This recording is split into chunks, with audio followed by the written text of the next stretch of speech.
અમારા 10K ગઈકાલે પૂરા થઈ ગયા. અમે એવું હતું કે અમે ઇન્ડિયા હશું ને ત્યારે અમારા 10K પૂરા થઈ જશે, પણ અહીંયા આવીને તમે બધા એના સપોર્ટથી 10K થઈ ગયા છે. તો થેન્ક યુ સો મચ આટલો બધો સપોર્ટ આપવા માટે. અને આવો ને આવો અમને હેલ્પ કરતા રહેજો આવનારા વિડીયોમાં. અને અહીંયા જો બેઠો બેઠો શું મલકાય છે તુષાર? બહુ બધાના મેસેજ છે કોંગ્રેચ્યુલેશન્સ 10K માટે. મને નહોતી પોતાને ખબર કે 10K ક્યારે થઈ ગયા. મને પરેંગે કીધું ત્યારે મને ખબર પડી કે 10K થઈ ગયા છે. ચાલો, અને આજની કોમેન્ટ બહુ બધી છે, ઘણા બધા દિવસોની બધાની કોમેન્ટ. ઇન્ડિયાના વ્લોગ બધાએ બહુ જોયા અને બધાને મજા આવી છે. તો થેન્ક યુ. અને બુદ્ધાને ઘણી બધી કોમેન્ટ છે તમે બુદ્ધા ક્યાંથી લાવ્યા હતા. તો બુદ્ધા છે હું ટંકશાળમાંથી લાવી હતી. શોપનું નામ મને નથી ખબર. ઘણી બધી વસ્તુ એવી હોય કે આપણે જતા હોય ને જોઈએ એટલે લઈ લઈએ, પણ એડ્રેસ ને એવું મારી પાસે છે નહીં. પછી બીજી બધી કોમેન્ટમાં ચલો બધું થોડીક રેન્ડમ કોમેન્ટ લઈ લઉં છું. અને યસ, ઇન્ડિયાનું જે ત્યાંથી અમે આવ્યા ને એ વિડીયો બધાને બહુ જ ગમ્યો કે તમારા વિડીયો જોઈને અમને પણ રડવું આવી ગયું. લગભગ બધાની એક સેમ કોમેન્ટ હતી. તો ઓફકોર્સ જ્યારે આપણે ફેમિલીથી છૂટા પડે ને ત્યારે એ દુઃખદ કહેવાય કે સુખદ ઘટના, એ આપણે વર્ણવી જ ના શકીએ. ફેમિલીથી છૂટા પડે ને થોડું હાર્ડ હોય આપણા માટે, બધા જ માટે. તુષાર તો ખાયડો છે, એને સાવાણીથી મારવાનો છો પરે. હવે તો મારવો જ છે. કોકે ધમકી આપી હતી કે સાવાણીથી મારીને તો જો. ધમકી આપવા વાળા ભલે ને આપે, અહીંયા આવીને બતાવે, લંડન આવીને બતાવે તો ખબર પડે. હે ધમકી આપવા સાવાણીથી હું તો ધોકો લઈને મારું. તુષાર તું બી કહી દે કે લંડન આવવું પડે એના માટે. મને તુષારને બચાવવો તો લંડન આવવું પડે નહીં. ના હું તો તુષારને સાવાણી નહીં, હું તો ધોકો લઈને મારું. લે તાકાત હોય તો કઈ બોલીને બતાવો અહીંયા આવીને. કોણ છે તુષાર એવું કહેવા વાળું કે તુષારને અડી મારીને તો બતાવે? ખોટું એમ હોય એવું કે તુષારને હું તો મારીને બતાવું જ કા તુષાર. એટલે તુષાર કઈ કહે જ નહીં. છે કોઈ કોમેન્ટ? અને ભગવાનના વાઘાની હતી કોમેન્ટ, એનું એડ્રેસ મારી પાસે છે નહીં, સોરી. મળી જશે ને તો હું તમને લોકોને આપીશ લેટર ઓન. એ મારા ભાભી છે ને એમના કોઈ ફ્રેન્ડ છે ને એનાય કોઈ રિલેટિવ છે, એમના ત્યાંથી અમે લાયા હતા. બહુ મોટો હોય, બહુ દૂર નો ભાઈ. નિધિ પટેલની કોમેન્ટ હતી, બહુ મજા આવી ગઈ તમારા અમદાવાદના વ્લોગ જોવાની. એટલું બધું કેમ રડવું આવે? કારણ વગરનું ઘરે જાવ. મમ્મી પપ્પાને બધાને મળીએ છૂટા પડે તો થાય તો ખરું ને, ના થાય? થાય. શ્વેતા છે કોઈ, એમની કોમેન્ટ છે એવરી ડે તમારા વિડીયો લાંબા આવે તો જોવાની બહુ મજા આવે, તમારી ફેમિલી બહુ નાઇસ છે. મજા તો મને આવે, હું તો બહુ લાંબા વિડીયો બનાવું, પણ છે ને એકચ્યુઅલી પરેંગ બધા વિડીયો બહુ જ કટ કરી અને એડિટિંગ કરી નાખે. એ જ્યારે એડિટિંગ કરે ને ત્યારે આજનો જે વિડીયો હતો ને એ મેં આખું એડિટિંગ કર્યું છે, એટલે 59 મિનિટનો વિડીયો મેં બનાવ્યો છે કે 51 હતું કે મને એક્ઝેક્ટલી નહીં ખબર કેટલી મિનિટ, પણ મેં લાંબો વિડીયો જો એના હાથમાં આવ્યો હોત ને પરેંગ તમારા હાથમાં તો મને લાગે 35 મિનિટનો વિડીયો બન્યો હોય. 18 મિનિટ. પછી પલ્લવીની કોમેન્ટ છે મસ્ત શોપિંગ કવિતાબેન, બહુ સારા નેચરના છે, હસતું જ મોટું હોય. આ મારા ભાભી હસમુખી છે, એનું ઓલવેઝ હસતું મોટું જ હોય. ચોઈસ કોનો? મારા ભાઈની ચોઈસ હતી છે. જો શ્વેતા માવડિયા છે, એમ જ છે. જય સ્વામિનારાયણ. મેઇન થિંગ તમે ઓમ અને તુષારભાઈને ફેમિલી મેમ્બર્સની જેમ જ રાખો છો, પણ આ તો એ લોહી પીવે જ મારો છોકરો, એ મને ખૂબ જ ગમે છે. So much love from US. Thank you. Tushar US જ જવાનું હોય, ત્યાં મળજો એને. યુકે સ્નેહલ ઠુમ્મર, એમની કોમેન્ટ છે યુકેના એ જ વિડીયો જોવાની મજા આવે છે કે ઇન્ડિયાથી શું લઈ ગયા, અને વેરી વેરી નાઇસ વિડીયો હોય છે. એ જ મજા આવે, આપણે શું લઈને આવે બધા. મને કોઈના વિડીયોમાં એ લોકો શું શોપિંગ કરીને આવ્યા ને એ વિડીયો હોય તો મને જોવાની બહુ મજા આવે. રાજેશ ડીમાર્ટમાંથી કેટલી શોપિંગ કરી હતી કેવું જો જ્યાંથી જ્યાં ગમે. આપણે અહીંયાથી અમે ડીમાર્ટમાંથી તો બધું જેલી ને ચોકલેટ ને એવું બધું લઈને આવ્યા હતા, અને ઓફકોર્સ કેચઅપ ને એ લઈને આવ્યા હતા. માયોનીઝ આ છોકરા માટે સ્પેશિયલી એગલેસ હતું ને એટલે, નહીતર એ લોકો પછી એગ વાળું લઈને આવે, હું અલાઉડ નથી કરતી, એટલે અમે એગલેસ લઈને આવ્યા ત્યાંથી. અહીંયા મળે છે એગલેસ, પણ ઇન્ડિયા ગયા હતા ને એનો વધારે ગમે છે ત્યાંનો માયોનીઝ, તો ત્યાંથી લઈને આવે. રાજેશ ઢક્કન, એમની કોમેન્ટ છે પિન્ટુભાઈ તમે લોકો કુકર નથી લાવતા ભૂમિબેનની જેમ. અમારું કુકર ખરાબ થઈ જાય તો અમે કુકરે લાવીએ, પણ કુકર હજી ખરાબ થયું નથી આ વખતે, એટલે મારે નહીં તો કુકર બહુ ખરાબ થઈ જતા પહેલાં. ઓકે, મિલન પ્રિયા એનું છે આઈડી, એની કમેન્ટ છે can you please share multi kadai brand name and shop. Multi કડાઈનું બ્રાન્ડ નેમ તો નથી મને ખબર, અને એ અમે છે ને તને કાંઈ ખબર નથી, એડ્રેસ ખબર નથી હોતી, નામ ખબર નથી, બ્રાન્ડ નેમ મલ્ટી કડાઈનું નહીં ખબર, પેલાનું પ્રો કુકના છે એ મને ખબર છે. તને એડ્રેસ બી નથી ખબર હોતી. એડ્રેસ ઉપર તમને તારે હવે ધ્યાન રાખવું જોઈએ, તારે હવે સબસ્ક્રાઈબર્સને આપણે તારા સબસ્ક્રાઈબર્સને કહેવું જોઈએ.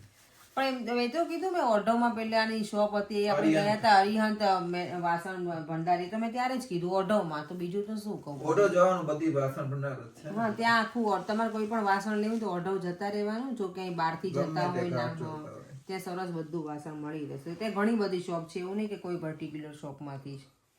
ફાયર સ્ટેશનની બાજુમાં. જો અમારા તુષારને બધી ખબર છે, એને વહીવટમાં લાંબો હોય બહુ એટલે આપણે બેન જીભ હરખી ને એટલે વેવેટ હરખા. તો શું. આ વિધિ છે એની કોમેન્ટ છે I watch every day and cry a lot in your last day in India. એ તો સાચું, હું હજી વિડીયો મેં જોયો જ નથી ટુ બી ઓનેસ્ટ. જો હું જોઉં ને હજી તો મારાથી રડાઈ જાય. હું તો પ્લેનમાં રડતી હતી, દિલ્હીથી બેઠી ને તોય હું રડતી. હે હું રોતો હતો. કેમ? અમે આવવાના હતા એટલે. તમે રોતા હતા એટલે. તું રોતો ન હોય, તું રોતો હોય કોઈ સાચું રોય તો તું છે સાચું બોલ. હે થાય ને તો પછી મને બહુ રડવું આવે. હું તો દિલ્હીથી પ્લેનમાં બેઠી તોય મને રડવું આવતું હતું. મને રડવું આવતું હતું, કેમ કે મને મારા સવાલના જવાબ મળ્યા જ નહીં, જેના માટે હું ઇન્ડિયા ગયો હતો. શેના માટે ગયા હતા? તું જાતે ખબર જ. તું તમારા તુષારને બધી જ ખબર હોય. મને મારા સવાલનો જવાબ મળ્યો જ નહીં, હું જેના માટે ઇન્ડિયા ગયો હતો. ફોટો લખો છો. એ જગ્યાએ જોવા ના મળી, કર્યું શું તો? એ જગ્યાએ જોવા ના આરામ મળી, નાટા ફેરાના આશીર્વાદ. એ જગ્યાએ મને જોવા ના મળી કે જ્યાં 5 વર્ષથી દાટેલું છે. કાલા ધન. કાલા ધન. કાંઈ કાલા ધન નથી. એમને એની હિંમત પપ્પાને કહેવાની ના ચાલે. હે અને મારી આગળ લવારીગીરી કરવી હોય પડે તો હું શું કરું? પપ્પાને અત્યારે તબિયત સારી નથી, પપ્પાને મારે પૂછાય બી નહીં ને ક્યાં નાખ્યા. સુંદર. બીજી કમેન્ટ છે મંદા પટેલની, એમની કમેન્ટ છે અપેક્ષા you have done nice shopping, you must be tired now, tech rest and then start your work. હા, શોપિંગ તો નાઇસ કરી હતી અમે, થેન્ક યુ એના માટે. અને થાકી તો ગયા હતા પણ અમે ગઈકાલથી જ કામ શરૂ કરી દીધું છે, એટલે પછી બહુ ઘરે બેઠા રહીએ ને તો આપણે લેઝી થઈ જાય. ઇન્ડિયા ફરી એમને જ થાક ઉતરી જાય તો બી. અને ઇન્ડિયા જઈને આવે એટલે રેસ્ટ તો કરીને જ આવ્યા હતા, એટલે એવું કંઈ. મારી મમ્મી આજે મને પૂછ્યું ફોન કરીને કે થાક ઉતરી ગયો બેન? એમ તો મમ્મી થાક જ નહોતો લાગે મને. ત્યાં કામ જ ન છે ને થાક લાગે. શું કામ હતું? તમારે કામ ને તમારે ખાલી વહીવટ કરવાનો. આમે ઘરે આવે ને તોય અડધો થાક ઉતરી જાય. તમે ગમે ત્યાં ફ્લાઇટની જર્ની હોય ને એમાં થોડોક થાક લાગે, બાકી તો ફ્રેશ જ હોઈએ ને આપણે. ફ્લાઇટની આપણી લોંગ જર્ની હતી. બહુ જાઓ. લાંબી અમેરિકા વાળું શું થતું હશે? યાર એ તો બહુ too long, too long. Australia, America બધાને અને કેનેડા નથી તું. ફ્લાઇટમાં હવે આપણે તો બિઝનેસ ક્લાસની ટિકિટ હોય નહીં, બરાબર? ભગવાન કરે ને એવું કંઈક મોકો મળે બિઝનેસ ક્લાસમાં બેસવા મળી જાય તો કામ થઈ જાય. બાકી ઓલા આમાં બેસવાનું યાર, એ ચેર સીટમાં કેવા થાકી જઈએ. હે પર 24 કલાક તો આટા આવી જાય. અધરવાઇઝ એવી સીટ લેવાય કે આગળ બીજી હોય જ નહીં સીટ, તો પગ લાંબા થાય. હા, એવી સીટ લેવાય. ત્યાં આપણે તો ખબર બસમાં પેલા નીચે નાખીને સુઈ જતા. હું ક્યારેક વિચારું પણ પ્લેનમાં ના સુવાય પડે નીચે. ના એમ ના શું હોય ને. એ તો મને ખબર, હું તો ખાલી એમ જ કહું. અને હું તો તો ખાલી નથી ફ્લાઇટ? ફૂલ બદલે. હું તો એડવાઇસ ફૂલ ભરેલી કુવેત આખી ખાલી જ હોય. નહીં હું તો એડવાઇસ કરું કે સીટ બેલ્ટ તો બાંધી જ પેલા રાખો. આયા છે ટીનો શાહ ખબર? અહીં મેં હમણાં જ એ જોયું. આખી ફ્લાઇટ ખાલી. હે હા. હા હા એ અહીંયા અહીં આપણા સુરતના છે એ બ્લોગર છે, બહુ મસ્ત એના video. મૂવીમાં એ કર્યું છે હમણાં. આ કયું લાસ્ટ આવ્યું? હા તો શું નહીં. હમણાં ગુજરાતી કયું આવ્યું? ઉમરો હમણાં આ 2 દિવસ પહેલા જ આવ્યું. લાલો તો કીધું મેં. ચણિયા ચોળી. હા, ચણિયા નહીં. હા. સારું. એટલે શું થયું, એ ફ્લાઇટમાં આવે તો એ ફ્લાઇટ ખાલી હતી આખી, કેવું હોય? એકલો જ હતો અને ને? એ છે ને પેલી બીજી ફ્લાઇટ હોય આપણી આ ગમે તે કુવેત કેવી હોય ને ખાલી જ હોય એરલાઇન્સ છે. એ બધી ઇતિહાસ ને એ બધી ત્યાં ખાલી જ હોય. આ ઇન્ડિયન જ કોઈ નતું ફ્લાઇટમાં એમ, તો જલસા. આમ તો હવેથી એવી ફ્લાઇટ હું આવ્યો ત્યારે ક્યાં કોઈ નહોતું. હું આખો સુતો હતો ને. ના અપેક્ષા એમિરેટ્સની ફ્લાઇટમાં આપણે જઈએ ને એ સારી હોય, ભરેલી એમાં થોડી સ્પેસ હોય છે. પણ આમ સ્પેશિયસ એમિરેટ્સ આ ફ્લાઇટ નહીં, આ આની સીટ છે ને આપણે કેવી આપણે એસટી બસ જેવી છે. પણ ના આ વખતે નહીં, અમે જ્યારે રિટર્નમાં આવ્યા ને એ એર ઇન્ડિયા નવું પ્લેન હતું, મને ગમ્યું. એ અમે દિલ્હીથી જે આવે ને ઇન્ટરનેશનલ ફ્લાઇટ એ મસ્ત હતું એ પ્લેન મને ગમ્યું. એર ઇન્ડિયાનું પ્લેન બહુ મસ્ત હતું અને પ્રોપર ઇન્ડિયાની આપણે બધા ઓલી આપણે એસટી બસ જેવી હા, હા. પણ આ બધાની જે અરબવાળી જે એરલાઇન્સ છે ને હા પણ એસટી બસ તો ઠીક ઓલા ઈ ખટારામાં પેલું ચાલતું જ ન Screen બી નહોતી ચાલતી, બોલ. સ્ક્રીન તો ચાલતી જ ના હોય કે તો ના આ વખતે સરસ હતું એમ કહું છું બાકી તો તું ટચ એ તો દિલ્હીથી બેઠા એટલે બોમ્બેમાં બેઠા ને તો આવું જ આવે. પણ આ રિટર્ન ફ્લાઇટ બહુ સારી હતી. એ નવું પ્લેન હતું, મને ગમ્યું અંદરનું. બોલ દિલ્હીથી અમે અહીંયા પહોંચી ગયા ને બીજા દિવસે બોમ્બ બ્લાસ્ટ અને બીજું કહું, બીજી એક વસ્તુ કે બધી ફ્લાઇટ ટાઈમ પર હતી. બોમ્બેથી બી જ્યારે અહીંયાથી ગયા ત્યારે બી ફ્લાઇટ ટાઈમ પર હતી. બાકી નોર્મલી આપણી કન્ટ્રીમાં પરેન એટલે જ નથી આવતા આ ફ્લાઇટમાં એર ઇન્ડિયાની કારણ કે દર વખતે એને બોમ્બે કે મને 2 વખત ખરાબ એક્સપિરિયન્સ થયો છે. એ મને ના જ પાડે પણ આ વખતે શું કામ એવું ના થયું તું મારી જોડે હતી એટલે. See? ચોઈસ તો સારી જ છે ને આપણી. જો પાછો આવ્યો. લાસ્ટ ટાઈમ હું એકલો આવ્યો હતો ને ત્યારે હું દિલ્હી એરપોર્ટ ઉપર આખો દિવસ એ લોકોએ રાખ્યા હતા અને બધાએ જે હોબાળો કર્યો હતો કેમ કે એ લોકો એવું કે ધુમ્મસના કારણે ફ્લાઇટ નથી આમ ને તેમ ને અને પછી છેક રાત્રે ફ્લાઇટ ઉપાડી પડે હતી એમને દર વખતે પડે એમને અને બોમ્બે જેવા ઉતર્યા ને પછી ભલે 2 કલાકનો હોલ્ટ 4-5 કલાક લઈ જ લે આ લોકો. એટલે મને આ વખતે ટેન્શન હતું પણ આ વખતે લકીલી બધી ફ્લાઇટ ટાઈમ પર હતી. મને લાગે આ ઈથ્રો જેવી ડાયરેક્ટ ચાલુ થવાની ક્ષમતા વાળી. થઈ ગઈ, ક્યારની થઈ ગઈ. ઈસરોથી ક્યારની થઈ ગઈ પણ અમે લોકો એમાં બુક નથી ક્યારની થઈ ગઈ કારણ કે અમારે જે દિવસમાં જવું હતું ને એમાં ડાયરેક્ટ ફ્લાઇટ નથી કારણ કે ડાયરેક્ટ ફ્લાઇટ એવરીડે નથી ખબર ને અમુક દિવસે છે એટલે ઇન્ડિયામાં અમે જે અમદાવાદમાં મારા સાસુમાનો બર્થડે અમે સેલિબ્રેટ કર્યો ને એની બધાને બહુ બધી વિશેષ હતી કે મમ્મીને બહુ લાંબુ આયુષ્ય મળે તમે સરસ બર્થડે સેલિબ્રેટ કર્યો ને એ બધું બધાને થેન્ક યુ. દીપ્તિ પટેલ છે ને એમની કોમેન્ટ હતી પિન્ટુભાઈ એન્ડ અપેક્ષા ઈ ઓલવેઝ તમને પિન્ટુભાઈ જ કે પરે કે અપેક્ષા બાનો બર્થડે બહુ જ મસ્ત સેલિબ્રેટ કર્યો ફેમિલી સાથે. રેસ્ટોરન્ટ મસ્ત છે, યમી ફૂડ. હા રેસ્ટોરન્ટ એ સરસ હતી અને ફૂડ તો બહુ જ મસ્ત હતું, બધાએ બહુ એન્જોય કર્યું હતું. આઈસ્ક્રીમ તો ખાવાની મને જે મજા આવી હતી પણ બન્યું એવું કે છેલ્લે હું એકલી જ બચી હતી જમવામાં તો પછી મેં ફટાફટ છે ને આઈસ્ક્રીમ ખાઈ લીધો. હજી મને ટાઈમ હતો તો હજી બીજા 2 સ્કૂપ મને ખાવા હતા એટલી મને મજા આવી હતી આઈસ્ક્રીમમાં. અને હું છે ને ગળકુડી બહુ છું, મને ગળ્યું બધું જ ગમે ખાવું. પર્યાંગનું હવે ગળ્યું ખાવાનું સાવ બંધ છે પણ હું ના હોઉં ને ઘરે ત્યારે ચોરી છૂપી ખાઈ લે પર્યાંગ હે ને. ગળ્યું તો મીઠાશ તો જીવનમાં હોવી જોઈએ.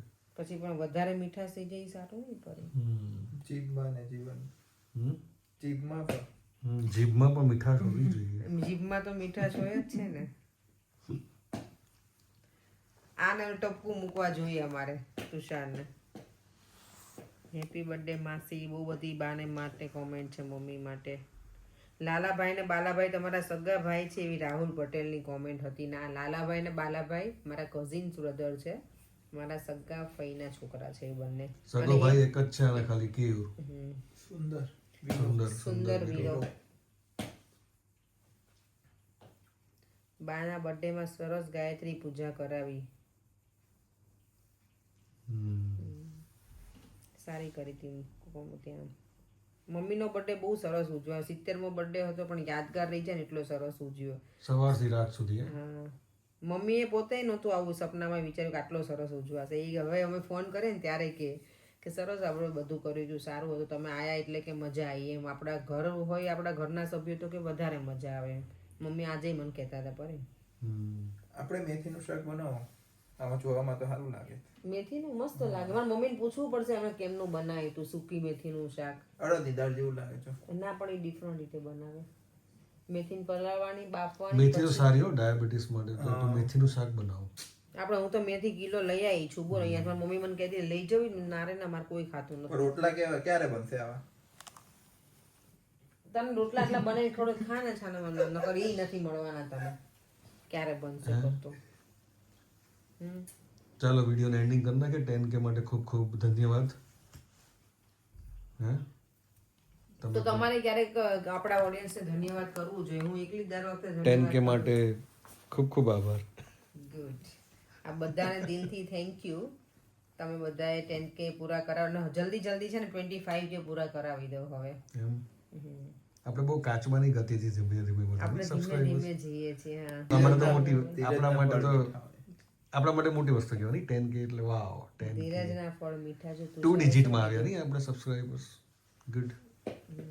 કારણ 9999 તમે મને જ્યારે બતાવ્યું ને ત્યારે મને એમ થયું ઓ 10,000 થઈ ગયા. સરસ એટલા થઈ ગયા ને આગળ આવો નવો સપોર્ટ આપણે ઓડિયન્સ કરતું રહેશે એટલે આપણે હમણાં થઈ જશે. ચાલો વિડીયોને એન્ડ કરી દઈએ. આઈ હોપ કે બધાને કોમેન્ટના રિપ્લાય મળી ગયા હશે ને થોડા ઘણા બાકી હશે તો પાછો અમે કોમેન્ટ જ્યારે જ્યારે રીડ કરતા રહીશું ત્યારે આપતા રહીશું. ફરીથી મળીશું કાલે નવા વિડીયો સાથે. Bye bye. જય શ્રી કૃષ્ણ. જય સ્વામિનારાયણ.